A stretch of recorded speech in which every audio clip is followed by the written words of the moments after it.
플러스 27%. 네, 단 하루 만에 벌어진 일입니다. 자, 그럼 파고들어 봐야겠죠. 아니, 대한민국 최대 그룹 중 하나인 한화에서 대체 무슨 일이 있었길래 주가가 이렇게 하루아침에 폭등한 걸까요? 지금부터 그 비밀을 하나씩 아주 쉽게 풀어드릴게요. 좋아요. 그럼 첫 번째 단서부터 한번 따라가 보죠. 그건 바로 이 시장의 폭발적인 반응 그 자체입니다. 이게 핵심이에요. 그냥 지주회사인 주식 하나 이것만 오른 게 아니라는 거죠. 보세요. 하나갤러리아는 상한가까지 갔고요. 심지어 금융, 기술 관련 계열사들까지 전부 다 같이 급등했어요.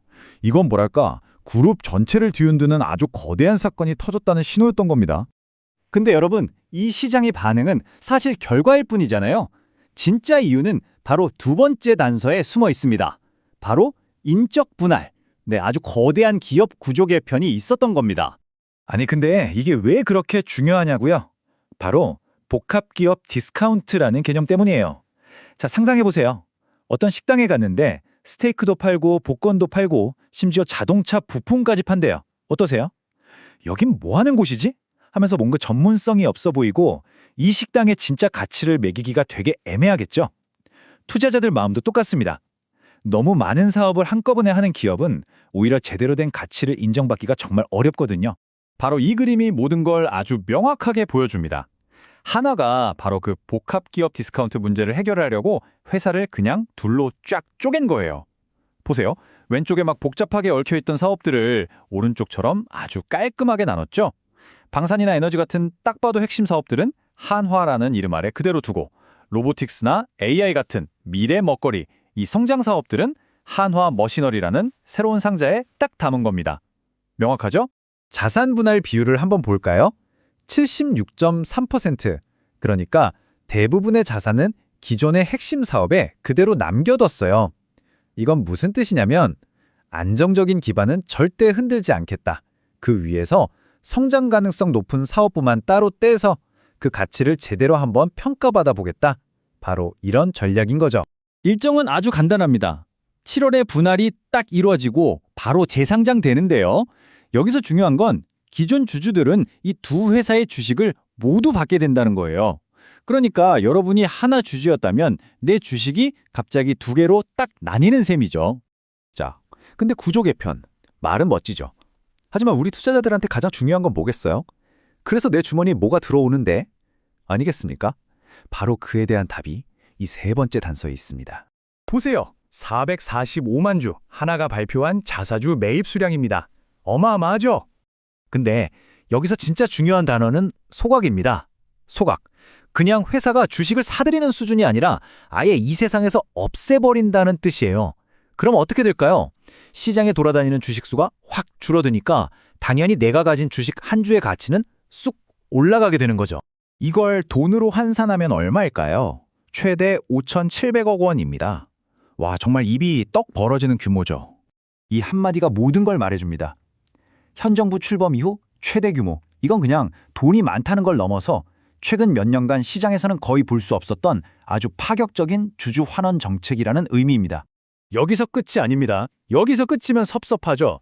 주주들 주머니에 직접 현금을 꽂아주는 이 배당금, 이것도 최소 지급액을 25%나 올렸습니다. 말로만 주주 가치 제고하는 게 아니라 그냥 숫자로 딱 보여준 겁니다.